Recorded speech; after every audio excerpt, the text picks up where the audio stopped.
Thokozani. Chris Johnson, hello, Thokozani, Hotep Royals. Hotep, please come and join me. Please tap the screen. If you can hear me, please do tap that screen. Really appreciate it. Auntie, how are you? Please tap the screen if you can hear me. That way we get up in the algorithm. Please tap the screen. Oh, I come back. I am here. Please tap the screen. Flo, how are you, my love? Tap the screen. I see familiar faces as usual. Thank you, my love. Baby girl says, Moms, your hair is beautiful. Togos, siabo. Thank you. Oh, there's lots for us to talk about. I need as many people here as possible. If you know a woman who's awake at this time, I know that in South Africa, it's early morning. I hope they catch me because there's a lot of it that has to do with South Africa. There's a lot of it that has to do with the divine feminine. Melanated women, black women, we need this conversation.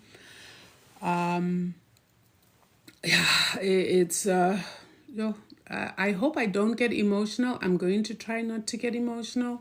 It's just been a few days. It's been a tough week because of terrible things that have been happening. And I will tell you what that is. Let's just get those numbers up and then I'll proceed. But I hope all is well wherever it is you are.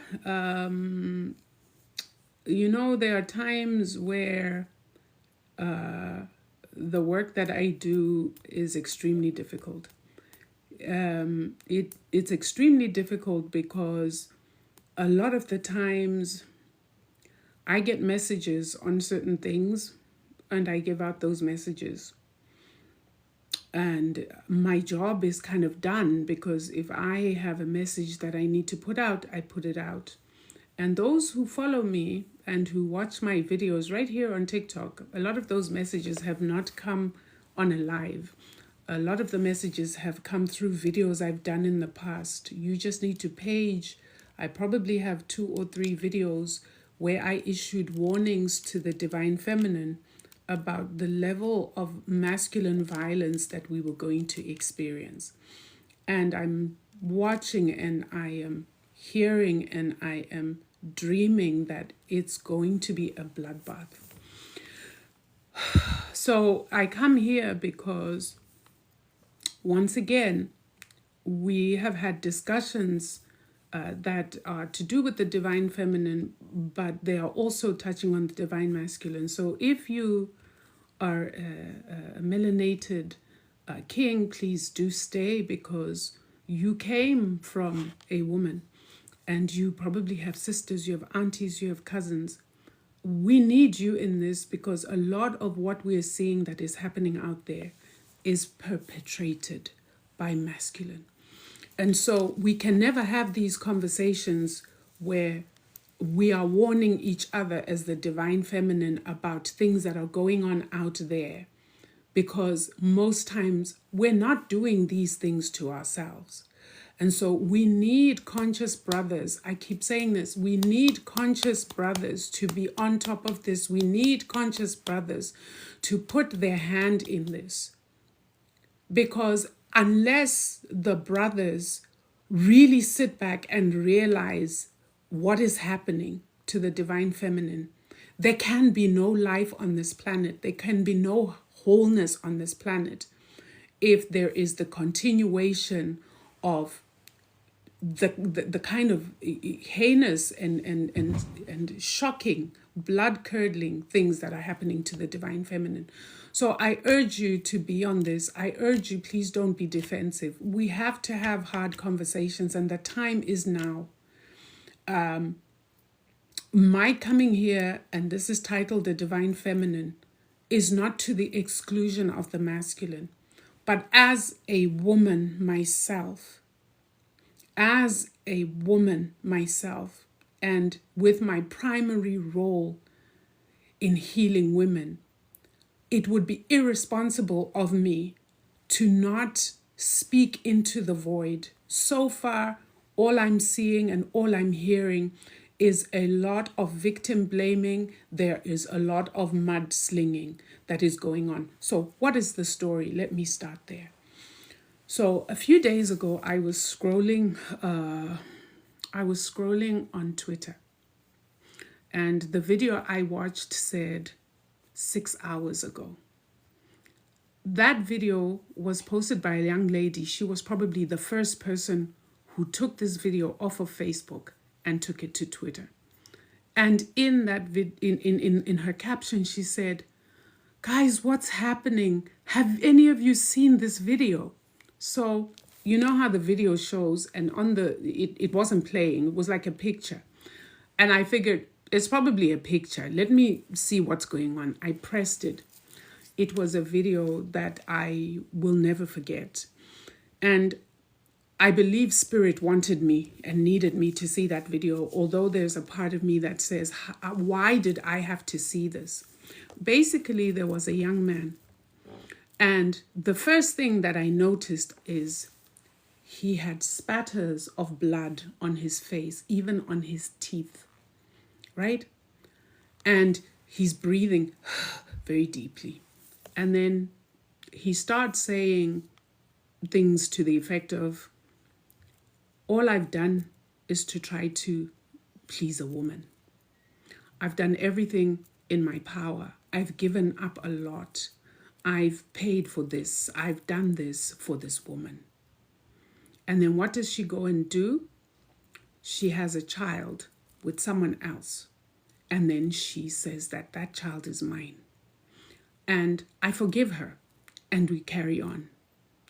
Then she breaks up with me. And then I start seeing someone else. Now I'm happy with this person I'm with. She decides to take her phone or his phone. I don't know how she could have had his phone, but anyway, she found the new woman and started harassing her and telling her to leave her husband, because it turns out they were married. The story, just stay with me now. And my course, and she says, he made me break up with her and said we would get back together, only for me to break up with this woman and her to now tell me she doesn't want to be with me. So I'm done. And you know what? This is what I've done. And then he swivels his camera, and there is a young woman, throat open, her dress is soaked. The passenger seat of the car, I think he did what he did and then he dragged her out, because the passenger side the seat is soaked in blood. Part of his hand, you can see that there is blood. And then he says, and now I'm going to end it. I've decided I'm ending it this once and for all. And then the video goes off. Do you know, I was stunned. I was stunned with what I saw. I couldn't sleep. I proceeded to look at the comments under that video. There were thousands. This thing went viral in a short space of time. And as I'm reading the comments, I am sick to my stomach at the men and the women who are literally saying she deserved it. That's what you get for toying with someone's feelings. The men are literally, some of them are saying kudos. You did a solid for the team. There are people who are trying to be voice of reasons. They're being drowned out, because there are people who are like, there are always two sides to a story. She's not there to tell her side. How do we even know he's telling the truth? But the overwhelming comments that I saw there were vicious, and they literally, and when I was looking at the comments, this is when I heard, this is how sick we are. This is how broken and damaged the Black nation is. That you can watch a video like that and see nothing wrong with what this guy did. And what it showed me personally is that, and there were women who are writing, women who are here, look for your boyfriends in here and see how they're commenting, because that will be your red flag. If there's any man here who is literally saying big up and supporting what happened here, that is a clear sign to you as a woman of what you're sitting with in your house. And meaning to say you are not safe. It was a mess. It's somewhere there she is, somewhere calling her out of her name. He's fair, meaning to say, she's a hoe, basically. Good for the hoe. She deserved it. That's what you get for pinning a pregnancy on someone.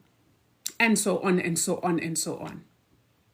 Come to find out, the next day, I come across, because I followed it, because I was like, I need to find some more. This can't just end here. I follow it through and I find that his father says he was a very peaceful and quiet person, but he said something telling in trying to defend his son. He said it was only when he drank that you could see that he could speak. Otherwise, he was a very calm, quiet person, whatever. He repeated the same story that was in the video about this child, that the girl had done X and this and this. I was like, that's another side. Let me listen. That's why I haven't said a word until today. Then I listened to a video of a family member, I don't know if it's a grandmother or the mother, who said there was who basically, in short, outlined that this had been a very toxic relationship where the guy had been abusive.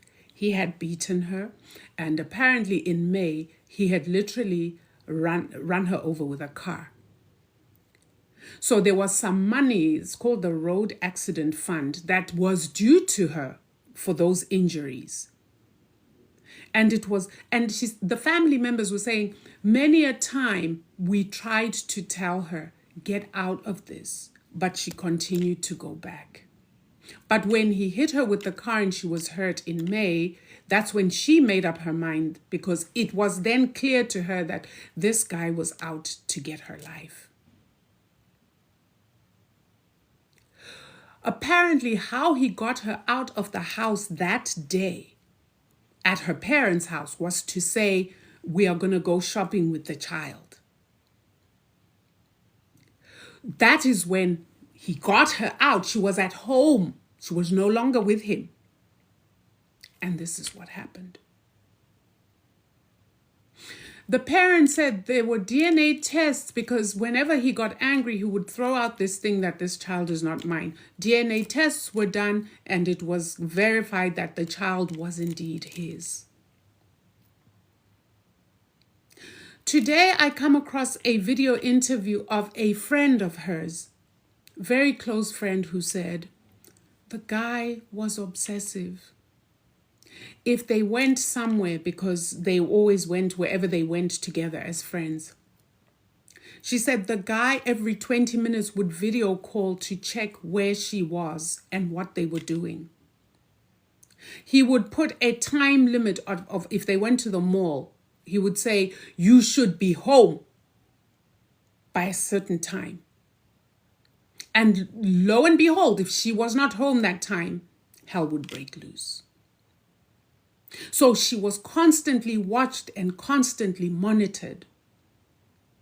That is obsessive behavior. Those are signs that someone is not okay. That is not love. It was never love. It can never be love. This is what the friend was now saying. And she said it on camera. That no, she said many a time, I tell her this, she said, in their friendship, she too was kind of getting tired of being monitored, because whenever she was with her, she knew perfectly well that she was going to be monitored. And so that sense, and she was never free wherever they were. And what he was checking for is if there were other men. She even said with her own words, Sbu did not like any man near the deceased. He didn't. He didn't want any male near her. And so the constant checking up was to see if there were other males around her. Now, where are you going to go in a world where there are no males? There are males at the mall, there are males. Like, where are you going to go? So that is the kind of life that is being painted now by those who knew this couple. And yet, when this story broke and it was just his video that he put out, the number of men and women, I will say both, who were so quick to castigate the victim broke me. It broke me. Because my thing was, how do you espouse such violence and see it as normal and see it as okay? Who deserves to go out like that before their time? Because nobody can tell me this was God's timing. That's why there's nothing like that. This was an untimely death, an unjust death.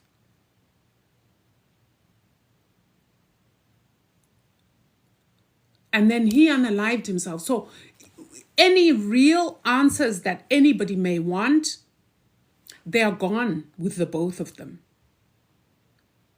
And the cruel part is the victim never had an opportunity to speak the way he did. He took that away from her. But the emotional, the poisonous, toxic responses was what got me, and that's why I'm here. And then today, in the same place meaning KwaZulu-Natal, South Africa, another case happened. I watched this video 5 hours ago of another young man, got a baby mama, messaged his uncle to say, I'm sorry that I'm doing this, and I know you'll be disappointed, but I'm doing this. The uncle goes off to his place, the guy's place. He finds the place is all locked up, but there's a window open. They peep, the window was broken. They peep in there, and there are two unalived people. The baby mama and the baby, I think she was 3 or 4 years old. Where is he? He's hung himself in a tree outside. The family of the girl was interviewed and they said, we didn't know him to be like this. We never saw any signs, because people are always asking these leading questions because they, it's like both parties are gone. We don't know what happened. Were there any signs that there was something problematic in this relationship? Were there any signs from the guy that, instability or anger? Or had there ever been any huge altercation? The family of the girl said no. His uncle was just, like, you could see the guy was stunned because he said, we talked about everything. What could have been so big? What could have been such a huge problem that he couldn't come to me? As it was, he said, there were even talks that he was going to go and pay bride price for her. And again, apparently she had gone to visit him as they normally did, and apparently she stayed 3 or 4 days and then would go back home. And on this occasion, they had gone there because they were going to do Christmas shopping, which apparently they did, because the aunt then said, well, there were clothes. You could see that they had gone shopping because there were clothes on the bed. And then this happens. So a woman and child gone, and him gone. The answers have gone with them. We have no answers. Bagwantu, we're not okay. We are a broken nation, and people get upset with me when I start to go back to what led to our brokenness. But I always say, if you don't look at the past and bring it into the present, there's no way you can have any future. as a nation or even as an individual. We have to heal. We go back to the past in order that we can heal, so that we can be fully present in the now, and so that the future doesn't bear the scars of the past, because these scars are what is haunting us today. So this idea that, no, we can't look at colonization, the breakup of the black family, why are black males so hurt and so angry? The fact that people say we mustn't look at those things, let's just deal with the here and now, is not bringing us any solutions, is it? How has that been working for us? I'm 52 years old. 30 years of my life were spent in the activism space. Gender-based violence. And in the 30 years that I was in that space, I have seen gender-based violence only get worse. There has been no decline in statistics. The statistics continue to go high. So if we are saying that whatever means and methods we are applying in the here and now are not working, what harm does it do us to look to the past to see what really happened and how do we get back on track? Because the Black nation was not always like this. Ubuntu was the foundation of how we lived. So if we don't want to go back to those basic principles of Ubuntu, how are we going to solve the here and now? Because all other things we're trying are nothing but band-aid solutions. What do we do? What do we do? I've done a video where I said there's coming a time where there's going to be a great separation between men and women. There's going to be a great separation because Great Mother is crying because of what is happening to the divine feminine. When we start talking about issues like this, it can no longer be about finger pointing. Because at the end of the day, the masculine is physically stronger than the feminine. We don't stand a chance. What has happened to us that has brought us to a place where we devalue the feminine to the point where unaliving a woman is like killing a chicken. Beating a woman is like, it's the norm. Oh, we need to go back. We don't have a choice anymore. Otherwise, we carry on like this. And when I say the Black nation, I mean the Black nation globally. I'm giving you examples out of South Africa because that is the country to which I'm linked through my work, through my ancestral work, and so on and so forth. But this happens to the divine feminine globally. I have a client from Guyana who sent me a video of her little sister who has been through the ringer with a man who is narcissistic to the point now where she's thinking of unaliving herself.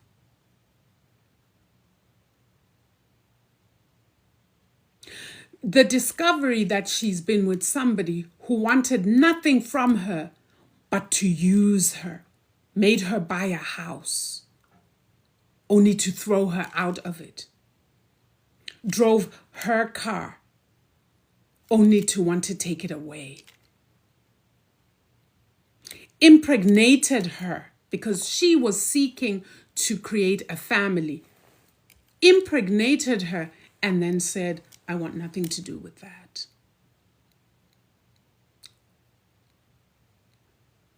She has been stripped. She has been broken down. And this is the hallmark. This is where I want us to go for the present and for the now.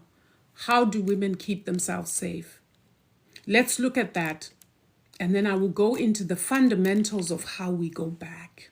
Because we need centuries old healing. We had grandmothers and great grandmothers who perished at the hands of our great grandfathers and grandfathers. It's almost like this thing is a umkoka, or like a generational curse that continues. And somewhere, somehow, we have to be the curse breakers. But we cannot do that if we don't know how things were before. Where did we lose the plot as Bagwantu? When we speak of Ubuntu, I'm not talking about this melanin in your skin. You walk around saying, Ngingumuntu, I'm Ndirimunu, Kimutu. No, I'm talking about this is a signifier of your divine nature. Where did we lose that plot? Because we are in the dark, we are in the forest, we've lost our way, and we are wounded. So, here's the thing. Hallmarks. Anyone who you're in relationship with, who when you are trying to resolve a problem, raises their voice at you. You are sitting, the person stands up and stands over you. The minute you feel unsafe, run. Run. Because after that comes the pushing. After that comes the first slap. After that, it's game over.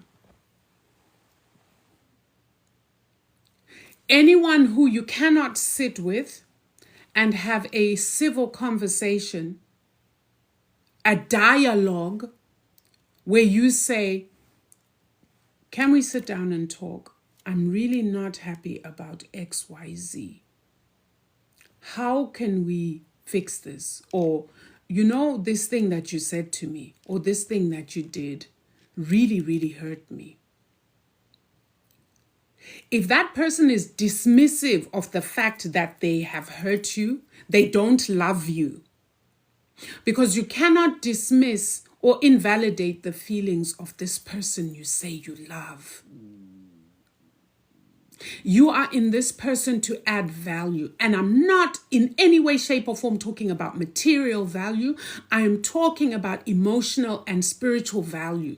If I tell you that you hurt me, even if you think in your own mind that the thing you did shouldn't have hurt me, the fact that it did should be of concern to you enough to say, I apologize.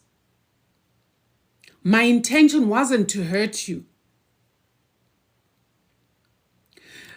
Beware of the backhanded jokes. Beware of the small put downs. Because an abuser starts that way. What are you wearing today? You know, that thing doesn't suit you. There's a way in which your lover or your partner can tell you if something does not look good on you. There is a way in which they can tell you that is a put down. It is designed to make you feel small about yourself. If you're with someone who cannot compliment you when you do well, whether it's a job promotion or your business is going well or anything else you're working at, if they are dismissive and they don't show pleasure or joy at the fact that you're succeeding, you've got a problem.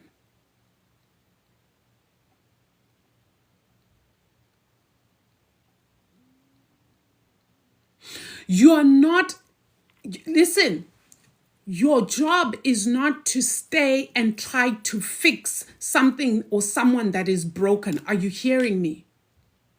You won't succeed.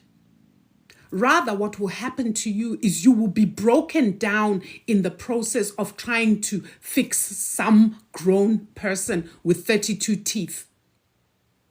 Doesn't happen. Never has happened.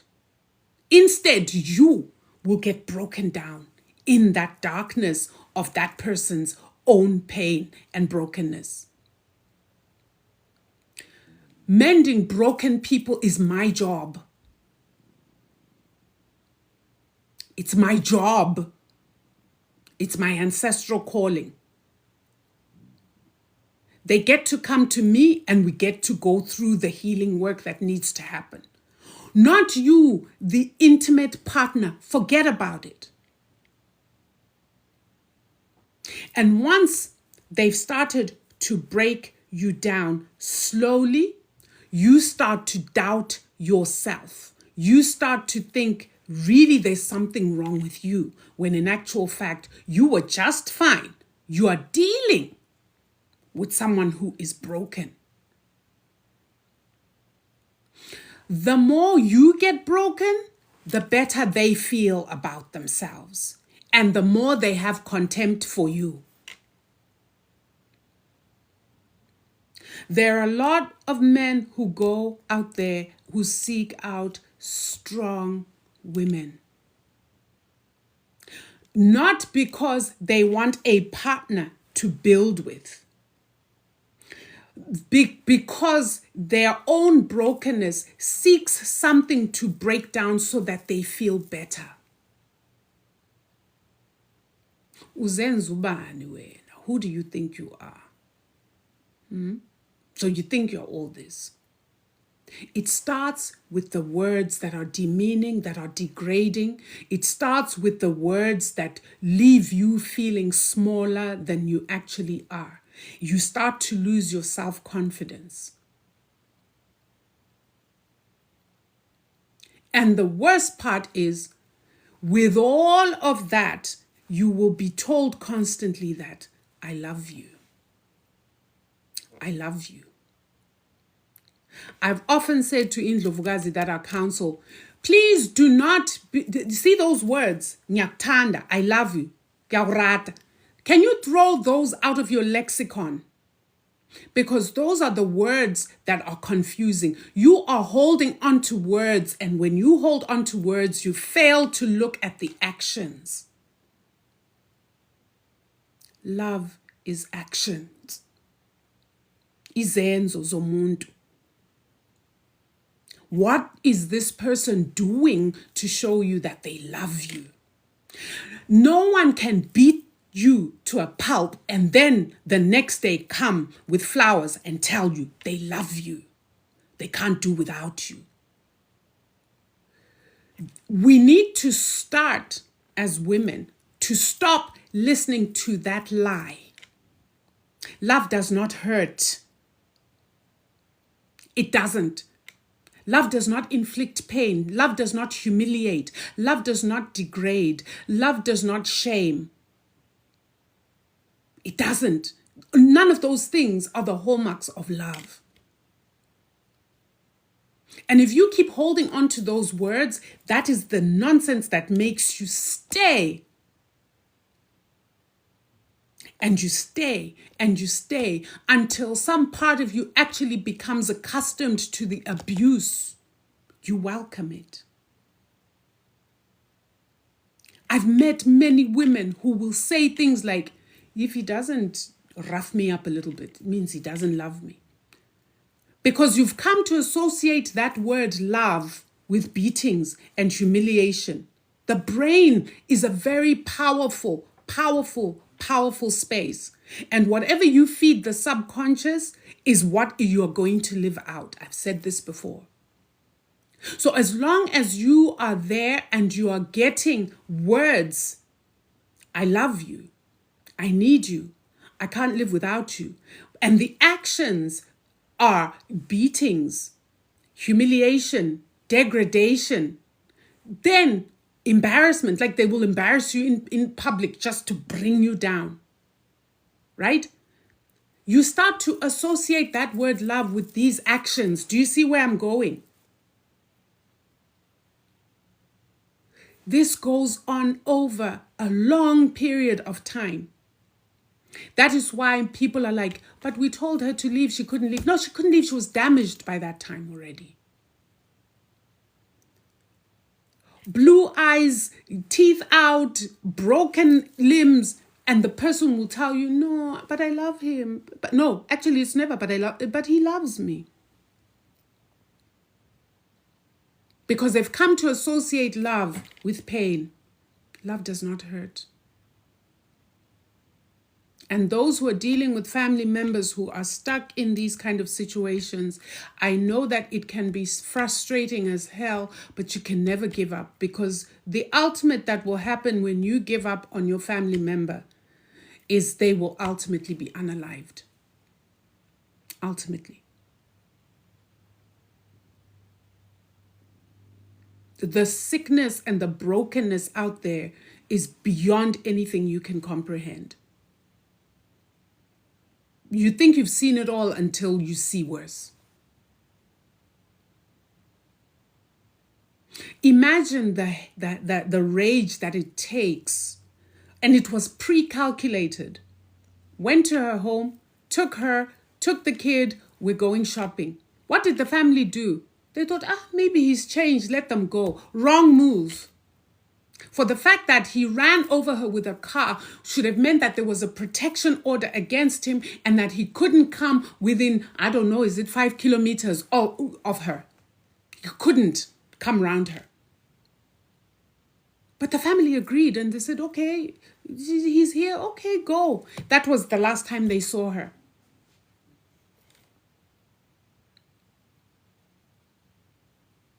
When someone is so sick and so broken, you do your utmost to protect the victim, because most times they don't have any power to fight for themselves over this person. They're in their head. They're in their head with the I love yous. They're in their head. So they will always invariably go back. Take them out today, 2 weeks, they go back. Until one day they go back and you don't see him ever again.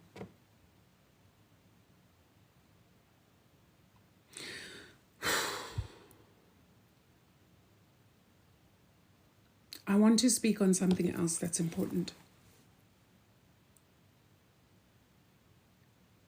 Added to our brokenness and our pain is the fact that we have become so materialistic.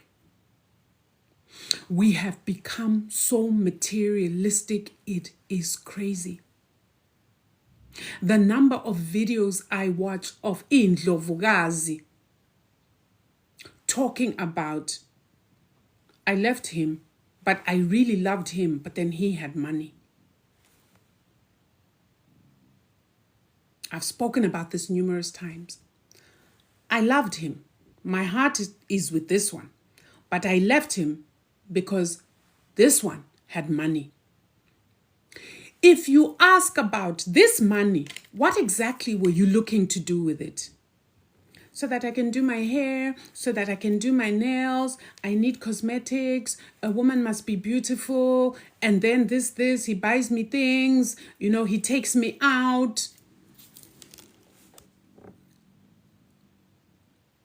You would trade a genuine, solid guy who loves you and you genuinely love for somebody you don't love, but who can meet your frivolous, mediocre material needs. Not that you were hungry, not that you were stark naked, not that...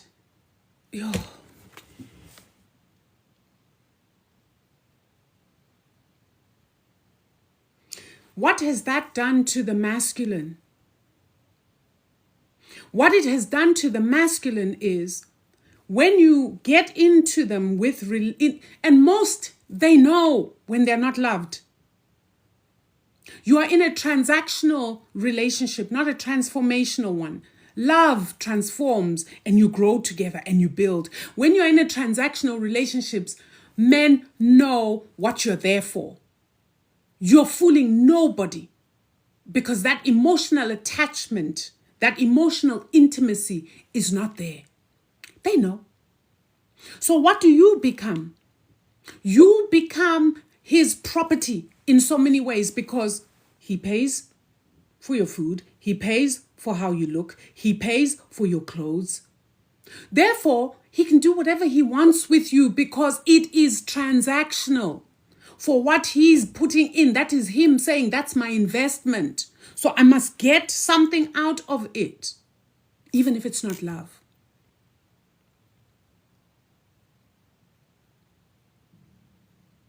This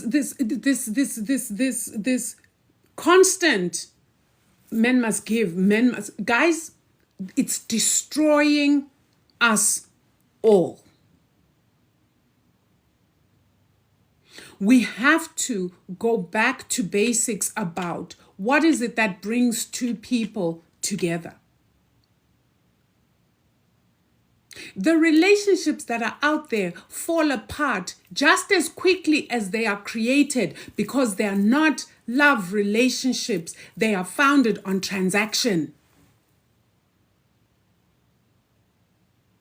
They are not transformational. It's a transaction. So when things go sour, everybody is looking at what I put in. What did I put in?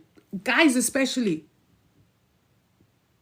I bought her a car, I bought her this, I bought her this. That's why sometimes some of them will say, give me all my things back. And this is where you hear then people say, no, but you were sleeping with me most.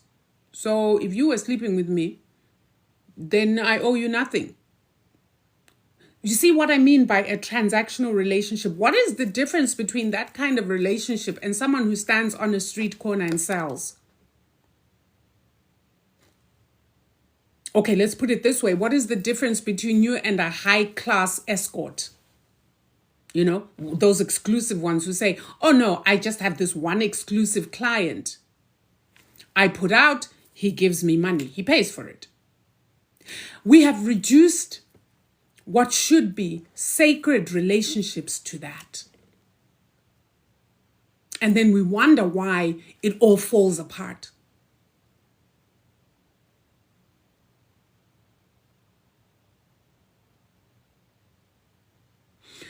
Please, Ndlovukazi, stop asking men for money. Stop it.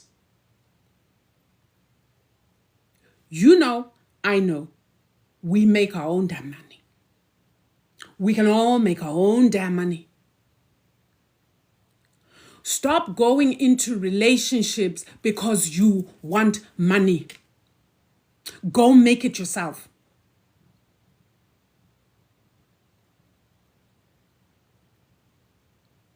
A relationship that is founded on transactions, how much somebody does for me. And even guys, divine masculine, why do you lead with the things you have? Why do you lead with money? Why do you go and you talk to a girl and you lead with money? Because now, starters, you mean to go along. You started it. I must carry on now.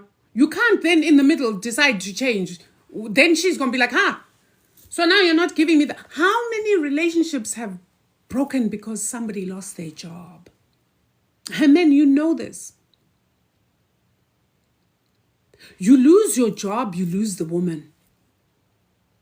There was never love there. Let's just, yes, and I know people will be like, yeah, but money is needed. Hey, make your own money. Hey, boy.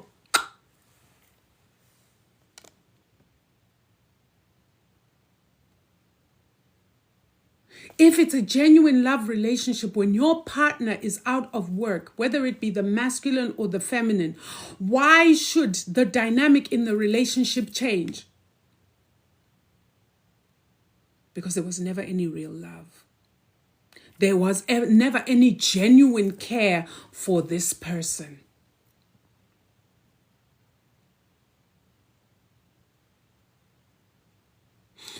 Men are out there doing the most heinous things because they have put it and it's been drummed into them that If you want the girl, get the money.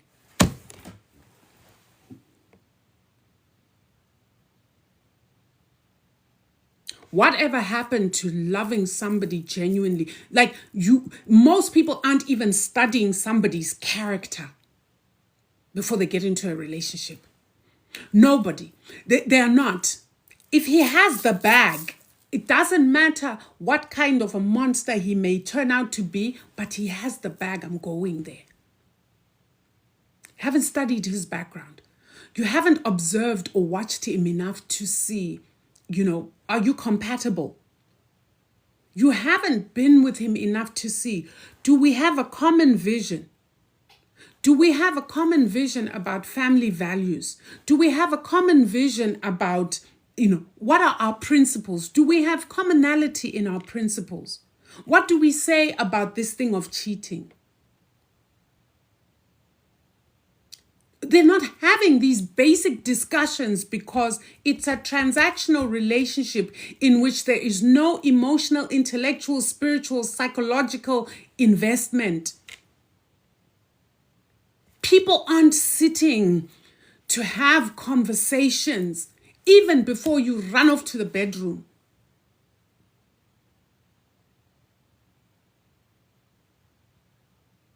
Which is another scary thing. How do you go and lay up with someone who you've just met? You've just met. You don't know anything about this person. But it's okay. We're going to do it and without protection, because then the next minute is, ngikhulelwe, I'm pregnant. You have not even studied this person that you've allowed to sow seed in you to have a child. So the monster you then discovered happens and a child is now involved. Once you have a child with somebody, you are forever connected to that person. That's not to say that, stay in a toxic relationship because there's a child. No, but what I'm saying is, like it or not, what you did, the two of you, is you combined DNA and started a new lineage.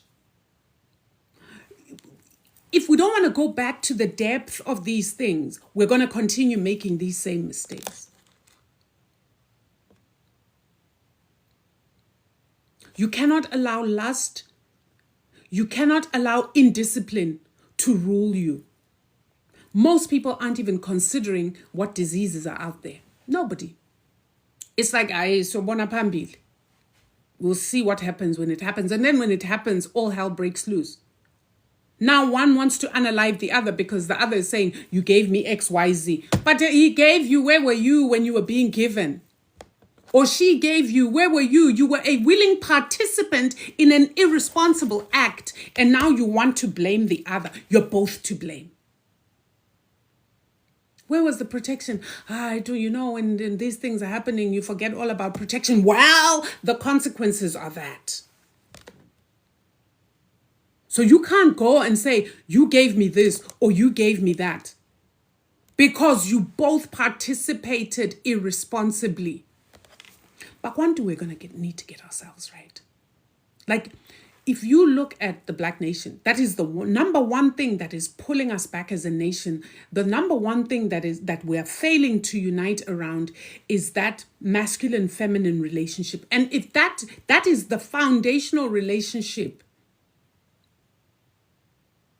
of any nation. A nation in which these relationships are the mess that they are is not a nation. You cannot build a nation like that. Because in those circumstances, no one is thinking about legacy. No one is projecting 20 years from now, 30 years, 50 years, 200 years from now. Something that other groups are doing, which is why they're so successful. We are grown adults. We cannot continue to do this live in the moment nonsense that we are all currently engaged in. We are going to have to grow up if we really say we love the Black nation and we love ourselves. there's a lot that we're going to need to correct.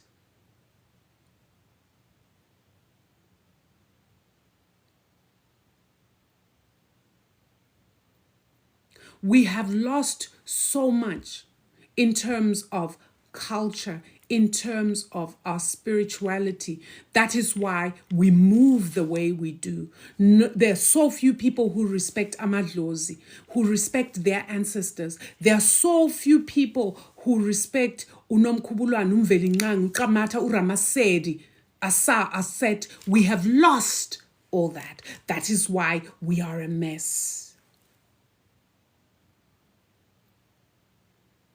These religions that have come and are supposed to keep us on the straight and narrow have failed us dismally because they are not ours.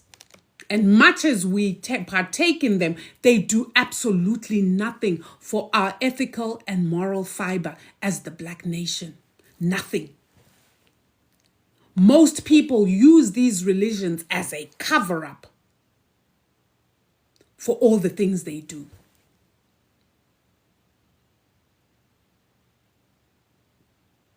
And the consequences of all this is why we're here today.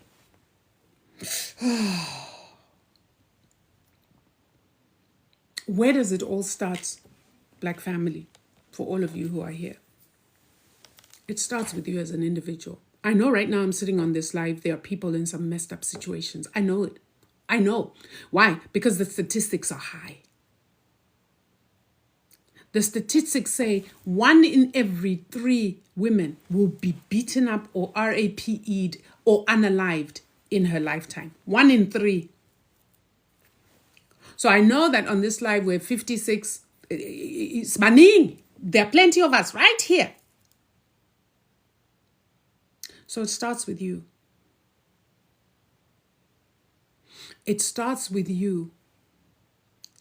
Step away from the mess you're in and start to do some inner healing. And I'm talking to both men and women here.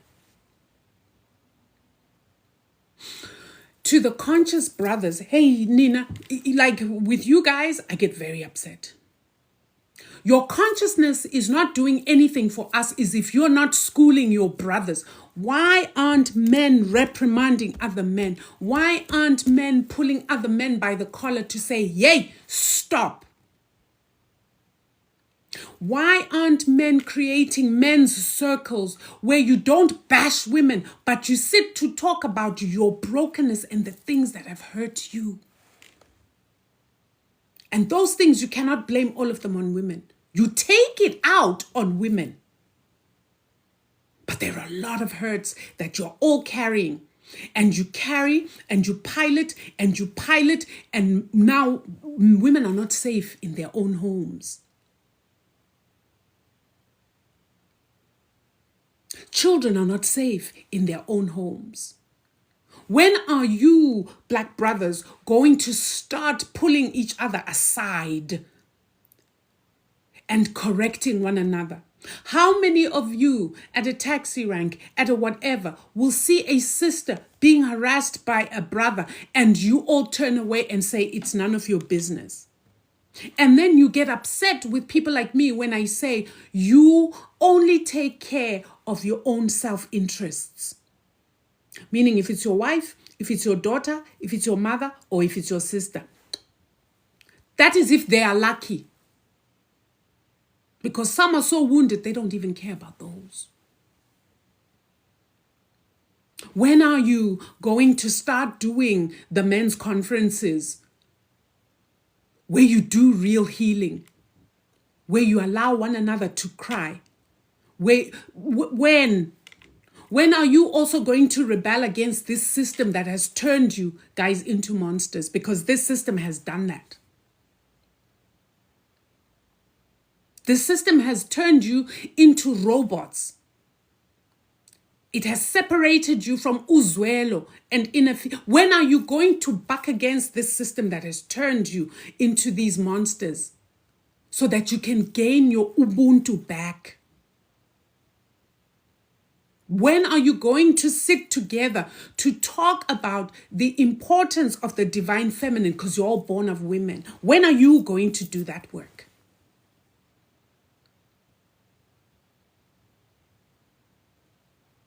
When, before you approach a sister, are you going to first look at yourself to say, why am I approaching her? Is it because I lust? Is it because I see a potential partner? Or is it because I see a strong woman that there's that Satan in me that wants to break her down?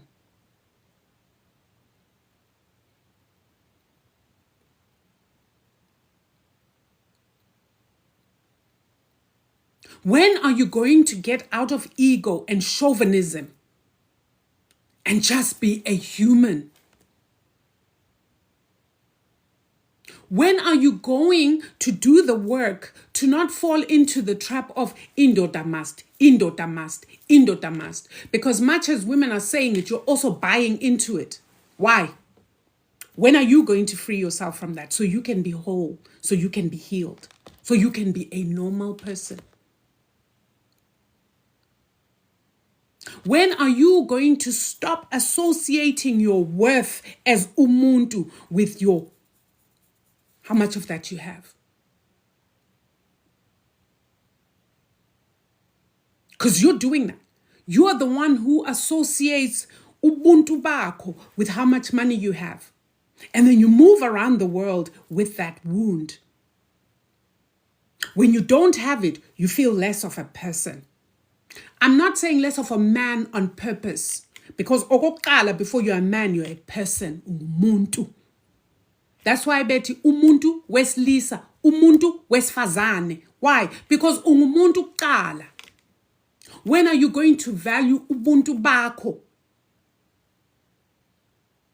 and do the healing work you all need to do? Because Indlovukazi are engaging. A lot of them are engaged. That is why many women right now currently are single. Because they've done the healing work, they see the mess that's out there, and all it reinforces to them is, I'm better off here single. Mangihlale nginje. What kind of a world is that? It is not that these women are feminists, as many of you like to say. It is not that these women are independent women, as you like to say. Of course, they're independent because they can take care of themselves. Nothing wrong with independence. But when are we going to create an environment where we can be interdependent? Interdependent means that the masculine depends on the feminine depends on the masculine. When are we going to create that?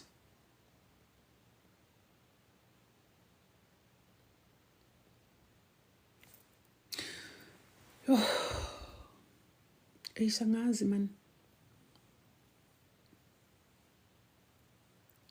You know, when you see the solutions so clearly, but you don't know where to start. You see the solution so clearly. As a healer, I see the brokenness on both sides. Believe me.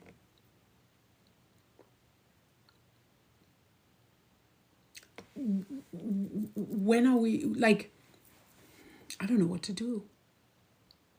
Please. Maybe I need to hold the men's conferences. Like for real. Maybe I need to hold men's healing sessions where men are allowed to sob and cry and roll on the floor and cry it out and cry it out. You have centuries of pain, my daughter, that you have never been allowed to express. You are carrying centuries of pain. You're carrying your grandfather's pain and guilt and sorrow and sense of failure. You're carrying your like you're carrying a lot, and then now you're piling on your own. You all need spaces to heal. Maybe I should do it because I don't know what else to do.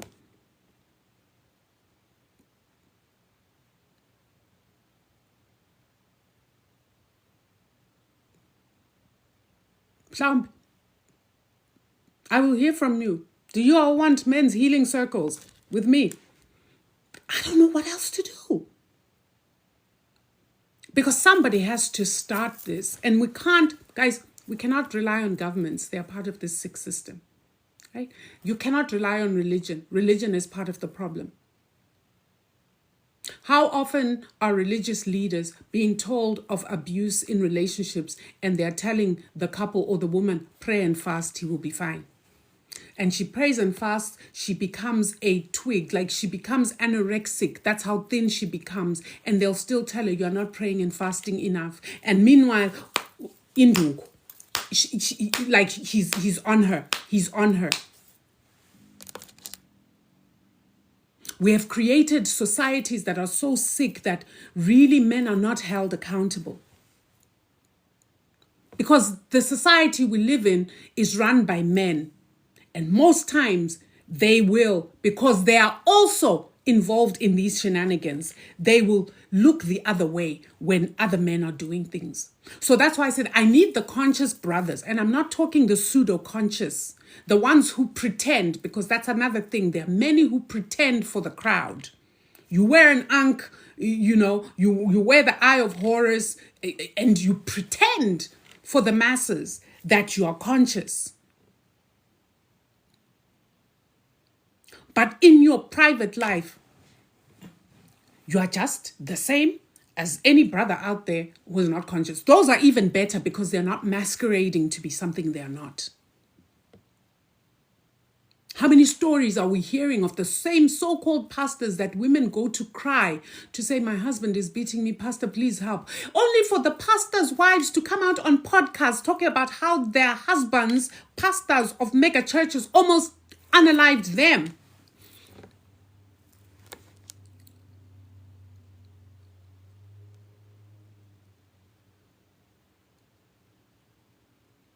We have normalized the abnormal and we need to go back to basics. I don't want to spend another 10 years talking. 30 years I was in this space, the activism space, looking and trying to figure out why we seem to be doing the work, but why are we not solving this problem? And it was until I awakened, then I realized the missing piece was our spiritual selves. We are so focused on the physical happenings, we have forgotten that we are spirit first, having a human experience.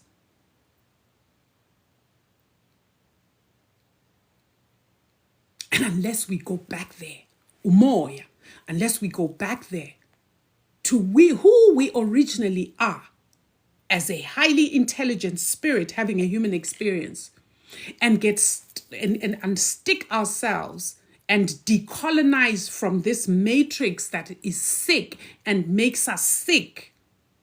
You cannot heal if you're still attached to this matrix and all the systems that come with it. You're not going to heal.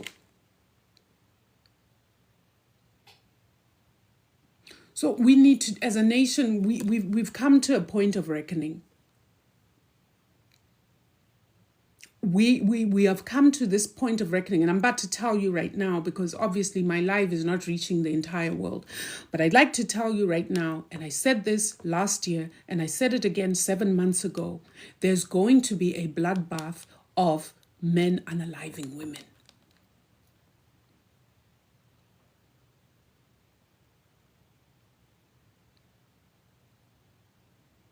This needs a real deep intervention and self-introspection.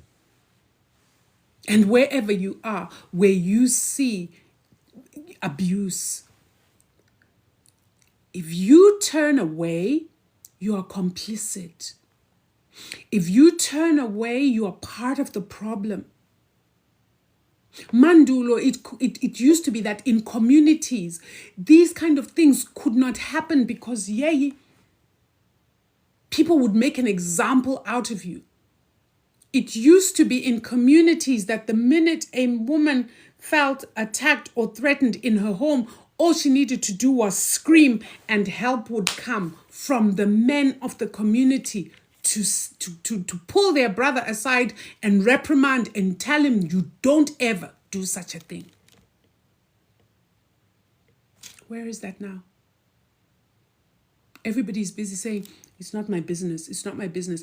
That individualism is a capitalist Western way of living. It is not an Ubuntu way of living. We never lived like that.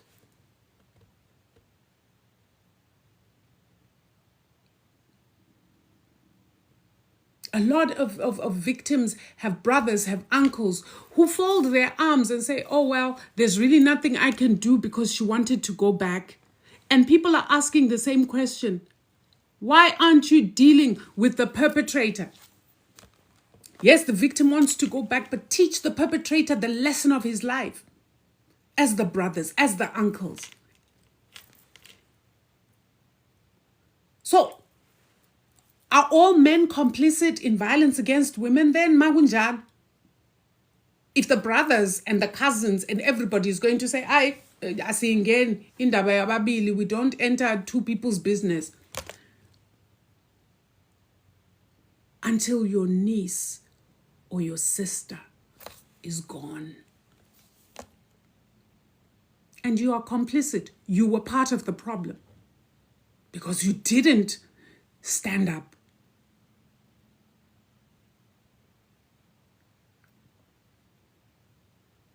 Family, once somebody lifts a hand to you, divine masculine, please hear me well. I know that you are sometimes victims of violence too. I know that. And the same psychology works on you. You stay long enough, you will find it hard to leave or to fight for yourself. And you, unfortunately, don't have the option of saying, I'm going to hit back. But you know what option you do have?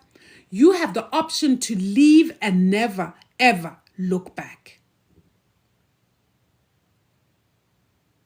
You have the option to say, you slapped me once, I'm out. Don't ever look for me, I'm done. We must not normalize abnormal behavior. That is my biggest thing in this life, because we are slowly normalizing the unaliving of people in intimate partnerships. We are literally slowly normalizing. See, when I saw that video, I was traumatized. But the way it was shared and watched, this is how we become desensitized to violence, is when we can look at violence and feel nothing. Then you're kota to ukuba isilwane nyana if you can look at a violent video and feel nothing. Like really trace your steps, because you are quartered to becoming a monster. And then based on the comments, I was like, yeah, ne? There are many smoos out there just waiting to happen. Just the right trigger and it's on.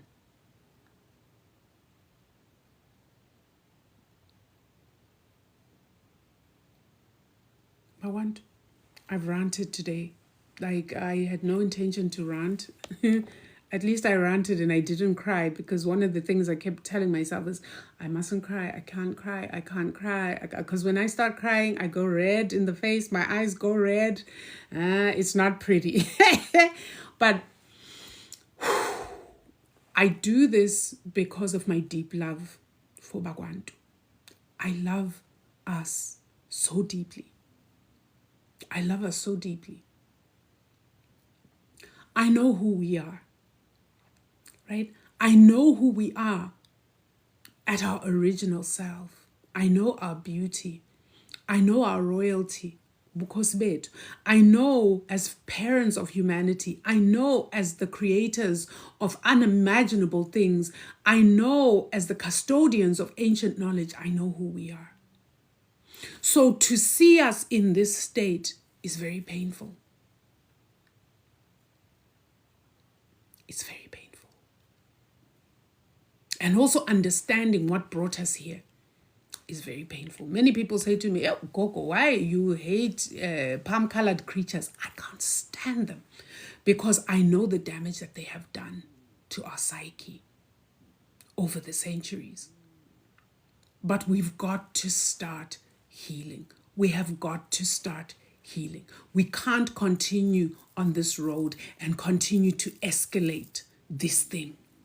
I'm going to say it, please let us not normalize abnormal behavior for Bagwantu. Savagery is the expert and the expertise of umlungu. Umlungu nguyodlwengula ingane, yodla umuntu. Umlungu is like when they say, Tina, we were savages, that continent. Flip it, umlungu loy. We were never that. We are not, at our very core, we are not that. So these things that we continue to normalize are not, they are not us. We need to take stock. We need to start the work of looking deep into ourselves as individuals and ask the basic question, what in my small corner can I do? No one person can fix this. No one person can fix this. But we can all start in our own corner by looking deep within and starting to heal yourself. If there's any part of you, whether you're male or female, that in any way, shape, or form agrees with what Sbu did, you are quarter to Islwane. You are quarter to Monsterville. I need you to remember that. And I need you to take yourself back and sit with yourself and look at what has caused you to be able to actually see and believe that what happened was an okay thing. If your blood doesn't go cold thinking about that image of that young woman, you are quartered to Monsterville and you're in serious trouble and you need help. Nyanbong, I love you guys. I love you. It's December, family. Please be safe out there. There's something I wanted to talk about other than this. Again, it's about our safety. Many of you may have seen a video I did about the Vatican and the ritual that they are going to do on December 24 night, Christmas Eve. A lot of people are going to be full up in the churches, awaiting the birth of Jesus. Jesus. Oh, by the way, it's Jesus Christ, right? It's a God with a surname. Okay. The Vatican will be opening up certain portals, 5 portals. There is a ritual that has not ever been done that they are going to do. What I want to say to Bagwantu is, can you stay away from that live stream? I'm not even going to tell you where it's going to show because I know all of you will run there thinking it's some sort of entertainment. There's a lot that is going to be unleashed, and the people who are most vulnerable are Christians, because whether you are in a Pentecostal, whether umzwalane, whether you are in the African traditional churches, you are not safe, because the very foundation of Christianity is that Roman Catholic Church. That is the mother church. That is where all the ritualing to keep you nisontiwe, Anjo ibizwa isonto because we are sontwa la, to brainwash and change your mind. If you are in that, you're vulnerable to whatever is going to be unleashed when they unlock and when they do that ritual. So I know that great empire of Kemet, everybody is going to be in Limpopo. Siphahla amakhosi. This December is the season of Kings Amakhosi. So everybody is going to be out there Epolokwani at Capricorn Monument. Siphahlela lento le against it. We call it constructive interference. Phela nathi asilale ebusuku ngoba angisho bona abalali. And I keep saying this. Many of you have run away from your traditions, isiko, your culture. You've run away from it because you say, we don't do ritual. Well, your mother church, your Christian church, rituals all the time. I've always told you, umlungu is the biggest mtakati on this planet. Umlumbi. Kahle kahle.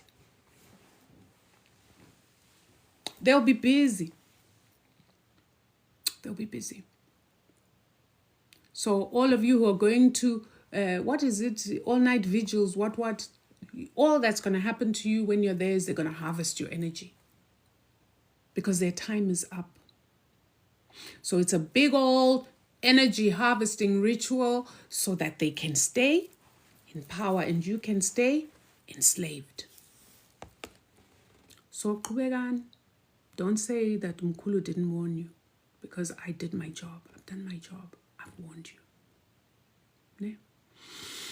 Okay, love you guys, and I'll see you on the next one. I'm going to take this video for those who didn't watch the whole live. I'm going to post it on YouTube. It's going to be on African Spirituality dash Kokonkanyezi Speaks. African Spirituality, African spelled with a K. So it's African Spirituality dash Kokonkanyezi Speaks. And I'll see you guys on the next one. Please be safe out there. Much love, much love. Masithokozeni. Hotep Royals.